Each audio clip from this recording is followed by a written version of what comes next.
guys, how you all doing? If you're new here, welcome. My name is Krazy Ken, and Apple recently released this insanely thin iMac powered by their own M1 chip, and it's got me feeling nostalgic for the original iMac from 1998. So I thought it would be fun today to explore the origin story of the first iMac and then see the evolution of the iMac throughout its 23 years. So let's take a look. When Steve Jobs returned to Apple in 1997, one of his goals was to eliminate 70% of the product line. The consumer desktop wound up being the iMac, Apple's first iProduct. The initial plan was to build a networking computer, essentially a terminal that connects to a network, and Oracle's Larry Ellison, who was on Apple's board, supported this idea. But Fred Anderson, Apple's chief financial officer at the time, interjected, saying the computer should feature a hard disk so it could actually function as a full-featured desktop for the home. And Ken Segall from the TBWA at.the team, the ad agency behind 1984 and Think Different, suggested the name iMac to Steve Jobs. Although Steve didn't like the name at first, it grew on him, and during the product reveal, Steve announced that the I primarily stood for Internet because of how easily this computer would enable consumers to get online. And clearly it struck a chord with consumers because the I moniker is still something Apple uses today, 23 years later. Now, Steve Jobs was a genius guy. I'm not arguing with that, but not all of his ideas were bangers. One of his original ideas for the iMac was Mac Man. Yeah, I'm glad that didn't work out. So the iMac was officially revealed at an Apple event on May 6th, 1998 at the Flint Center, the same venue where the original Macintosh was revealed to shareholders. The iMac also had a striking new design that was different than pretty much every other computer, especially every other Macintosh at the time. So let's take a closer look at that. Lots of care went into crafting the curvy, colorful case. In fact, Apple's manufacturer visited a jelly bean factory to study translucent colors. Now, it was more expensive to manufacture a case like this. Keep in mind, computers at the time were mostly box-shaped, cheaper to manufacture the cases, right? This was curvy and colorful, more expensive. It was about $60 a piece to manufacture, which is about triple what a normal case would be. But even though it was more expensive, it paid off. Apple sold them for $12.99 each, and they sold 800,000 units by year end. So it was a great start. The Bondi Blue translucent color stood out among the beige boxes at the time. Apple's Johnny Ive compared the translucency of the iMac to a chameleon, saying he wanted the computer to, quote, have color, but also feel, to use his word, unstatic. Another notable design feature was the handle. Apple focused on handles in their products, and this was nice because the iMac weighed about 40 pounds, but it actually was more than just functional, it was part of the look. Johnny wanted the computer to be more approachable and more friendly and more playful, and it makes sense, and to use his words, the handle says it's okay to touch. The monitor is a 15-inch CRT with a 1024 by 768 resolution at 75 Hz, a higher refresh rate than any Mac you can buy in 2021. And if you switch to a 640 by 480 resolution, the refresh rate jumps to 117. And below the beautiful display are 2 built-in speakers and 2 headphone jacks. And between the display and the speakers was this tray-loading disk drive, which Steve Jobs originally didn't like. He wanted more of a slot-loading design, like what you would see in higher-end cars and stereos and stuff like that. But don't worry, Steve. The second generation will have a slot load, just for you. Another big feature of this iMac is USB, Universal Serial Bus, a ubiquitous standard we all use today without hardly thinking about it. And this version ran at 12 megabits per second. Now, yes, this wasn't the first computer to hit the market with USB built in, but considering that the iMac line sold 5 million units in about 2.5 years, I think it's fair to say that the iMac was a key player in making that standard more mainstream. Speaking of USB, this iMac also shipped with Apple's first ever USB keyboard and mouse with matching colors. And yeah, the mouse was questionable. Now let's take a look at the iMac specs. The original iMac was equipped with Apple's recently announced PowerPC G3 processor, clocked at 233 MHz. There's also 2 144-pin SODIMM slots, so even though the stock configuration came with 32 megabytes of memory, I've seen some websites say you could actually cram in 768 megabytes of memory, so maybe that was a possibility. There's also 4 gigabytes of hard disk storage connected by an ATA3 interface, and on the front, a 4 megabit per second infrared sensor for beaming in files. And again, a big focus for this computer was to get people on the internet easily, so the iMac shipped with macOS 8.1 and a built-in, easy-to-use internet setup assistant. On the hardware side, there's built-in 10-base-100 Ethernet and a 56K modem, which was originally a 33.6K when announced. What about expansion? No, seriously. Compact all-in-ones from Apple, that's not their focus, especially today with the M1-based iMac. Good luck upgrading that. But there was a blank spot next to the I/O, and it looked like it was screwed off with just 2 screws. What are you hiding, Apple? Turns out there's a slot on the motherboard, an unoccupied slot, labeled mezzanine. So third-party developers could make expansion cards and hardware for the iMac, but this wasn't officially supported by Apple. But awesome people, we're just getting started. Because if you have a hit on your hands, sometimes it's a good idea to make a sequel. Sometimes. In this case, yes it was. So let's take a look at how the iMac evolved throughout history. In January 1999, Apple introduced 5 color options for the iMac. Then in October, the physical design was touched up with a more see-through case, tweaked handle design, slot loading optical drive, and no fan. Oh yeah, this baby's air-cooled. Also, there's a new panel on the bottom for easy memory upgrades, and you can install an airport card for wireless internet access. And on the iMac DV models, a VGA port for mirrored video out support was also included. Another feature with the iMac DV was a built-in DVD-ROM drive so you can watch movies, but also a big push from Apple was being able to make movies on your iMac. Desktop publishing was big, desktop video was their next big focus, and this is when they initially introduced iMovie as well. And a huge important feature that enabled this movie-making capability was FireWire. The FireWire port has a whole big backstory in and of itself, but in short, it offers real-time video capture support so you can just import footage right off your camera in real time. But it was also up to 400 megabits per second in speed, so way faster than USB, and it was great for hard disks and stuff like that. Apple also introduced new colors with the iMac DV line, like Ruby, but my favorite was the special edition version, which was in graphite, and oh my gosh, I wish I had one of those. They're really cool looking. In 2001, Apple also tried some crazy patterns, such as Dalmatian. Yep, those were real things. And the last PowerPC G3 iMac was released in summer of 2001. It had a 700 MHz processor and a cool Indigo case. That Indigo iMac was actually the first Mac in my collection. That's how my whole retro Apple collection started, but I regrettably recycled it several years ago, and I wish I had it back. But that was the end of the G3 line for the iMac. But it's okay, because Apple was gearing up to launch an all-new iMac with an all-new design with their next generation processor, the G4. The new iMac was released in January 2002, and although Apple doesn't officially call it iMac G4 anywhere on the product, unlike with other Macs, not sure why, the retro Apple community usually refers to this model as iMac G4 because, as the name may suggest, it featured a PowerPC G4 processor clocked at 700 MHz. Also, Apple ditched the CRT for an all-new 15-inch flat panel running at 1024 by 768 resolution.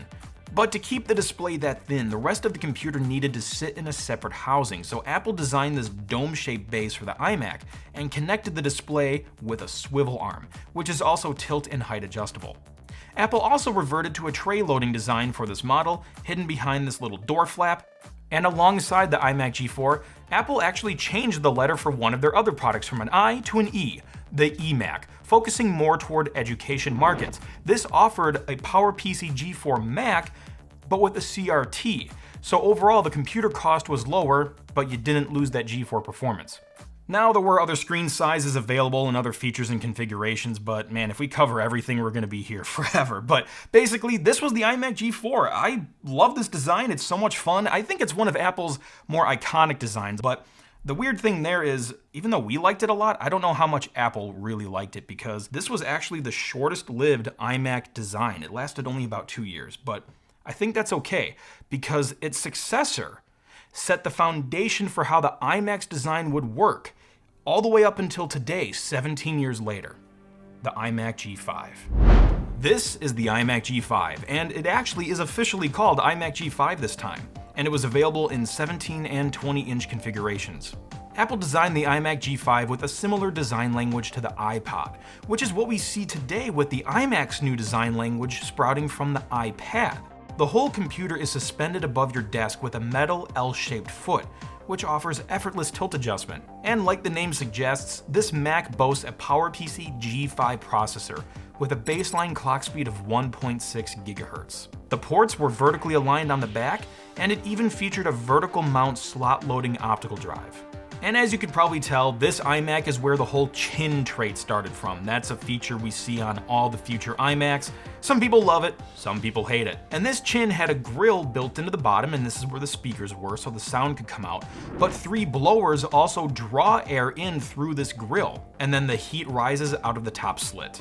And this is just me editorializing, but I think Apple wanted to make a design like the iMac G5 earlier, which they kind of tease in the iMac G4 keynote. The new iMac, ladies and gentlemen.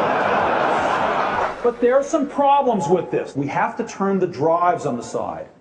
And in particular with the optical drives, they can't run at full speed on the side. Apparently, Apple overcame those challenges quickly and was able to move on to the new design in only 2 years. But maybe that was the path they truly wanted to do with the iMac G4 from the beginning. Food for thought. And the G5 was really easy to open. Along that grill we were just talking about, you undo a few screws and boom, the whole back panel pops off. And it was easy until Apple updated the internals, then it took a few more steps to open up, but at least you can get to the RAM compartment easily through that bottom grill. Speaking of which, in October 2005, Apple updated the iMac G5 with a built-in iSight camera. This was the first Mac to feature a built-in camera. It also featured a slimmer case design and horizontal port arrangement. And it shipped with a remote so you could use the included front row software, turning the Mac into a media center. The remote you could use for the front row interface just sticks right there on the side.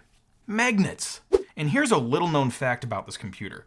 At one time, Apple was working on a version that had a card reader on it. It was a combo SD card compact flash reader. In fact, my buddy Mike from Mike's Mac Shack, he has one of these prototypes, and you can see the reader on the back there. This is a crazy rare piece of hardware. Then Apple made a big move. Kind of like what's happening today as we transition from Intel to Apple Silicon. Well, this was the time Apple transitioned from PowerPC to Intel processors, and it looked like this. Yeah, it looked exactly the same from the outside, but on the inside, there was no more G5. It was now an Intel system. So that model lasted for a while. Now it's August 2007. It's time for a new design. The mid-2007 iMac featured an updated design with aluminum front and sides, a glass display, and a black plastic back. And on the back, the iMac wordmark was removed and replaced with the Apple logo. This was also the first iMac to feature FireWire 800 built in, which was twice as fast as FireWire 400. Now, this newer aluminum iMac is a little bit thinner than the previous plastic one, but at one time it appears Apple was experimenting with an aluminum version of the iMac, but in that thicker model. This is an unreleased prototype version of the aluminum iMac. Note the lack of a black Apple logo. And here you can see the design is a little bit thicker.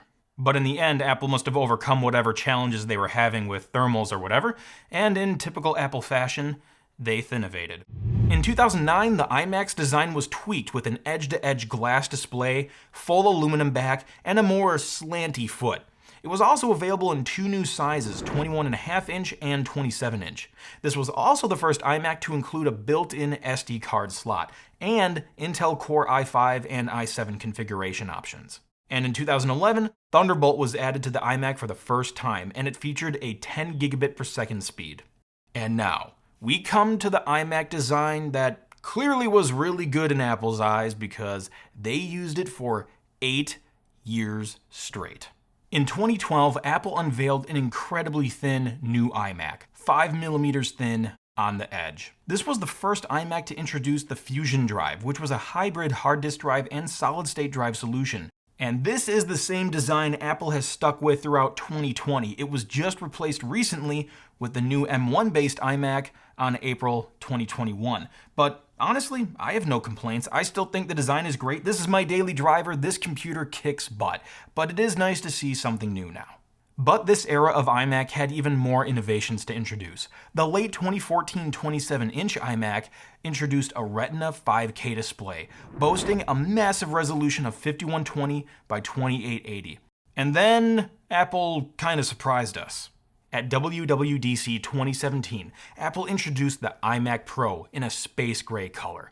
It featured up to 128 gigabytes of RAM officially, but it was expandable to 512, up to a Vega 64 GPU, and up to an 18-core Intel Xeon W clocked at 2.3 GHz. The entry-level price was $49.99, and maxed out configuration was around $14,000, something like that. But Apple killed it off. It was only a one-generation thing, and it was actually discontinued in March 2021. And now, here we are today with the new, colorful, ultra-thin iMacs with Apple Silicon. To me, it feels like Apple brought a lot of fun back to their product, not just with the Apple logo matching color theme, but with other little touches like the nostalgic Hello screen cover, the new setup assistant, and color-matched wallpapers, stickers, and UI accent colors, which are exclusive to the iMac you purchase. The 2021 iMac features aluminum sides and back and an all-glass front. Yes, even the chin has a glass layer. It boasts a 24-inch 4.5K Retina display, and the whole computer is 11.5 millimeters thin. And I love how the hinge pays homage to Apple's 2004 Cinema display.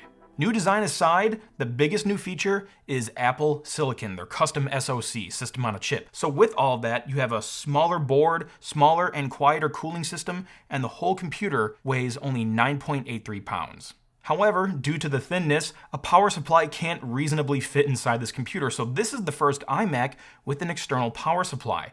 But it uses a new color-matched woven cable which magnetically attaches to the iMac, so I think that's pretty cool, and you can also add an optional gigabit Ethernet port to the power supply brick. And there's new color-matched keyboard, mouse, and trackpad accessories, and for the first time on a Mac desktop, Touch ID is available. And thanks to Apple Silicon, the webcam uses a similar image signal processor like what's in your iPhone to capture higher quality video. And for the first time in a Mac, Dolby Atmos is built in for spatial audio.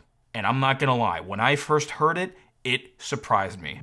And this is just the start. Soon we'll see Apple launch an even bigger Apple Silicon iMac with much faster processors, and I'm stoked to see where the future leads. Now I know I couldn't cover every single detail, but if there's a particular iMac you want me to spend more time on and dive more into, feel free to leave a comment and I'd love to do a future episode just about that one particular computer. And feel free to subscribe so you don't miss that future episode and all the other future tech episodes I release. And if you're a fan of Apple, or Steve Jobs by the way, feel free to follow my new podcast. It's all about Steve Jobs' Apple keynote presentations, and it's really fun and I think you'll love it. And hey, if you like this episode, you know what to do.